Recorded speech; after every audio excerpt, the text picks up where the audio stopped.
An hourly project is the most common type of project and is the default when setting up new projects.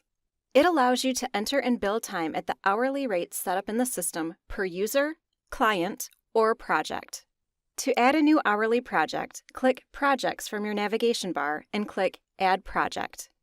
You have two required fields on this screen, your client and project name. Type in your project name, then click inside the client field to pull down your client list. You can also start typing in the search bar to select a specific client, and you can add a new client if you have access to do so. You can attach a client contact for file purposes and assign a user to the project.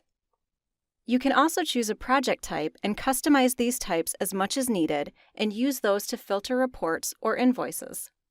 Your billing method has 3 different options: hourly, contingency, and flat fee. Let's choose hourly for the purposes of this tutorial. Subscribers can be used to customize user access in the program as well as email alerts, and lastly, you can add a full description which is strictly internal. When finished, click Save. Working with an hourly project, your entries will bill at the hourly rate set up in the program at the number of hours tracked per entry. Thank you for watching the Bill4Time Add New Hourly Project tutorial.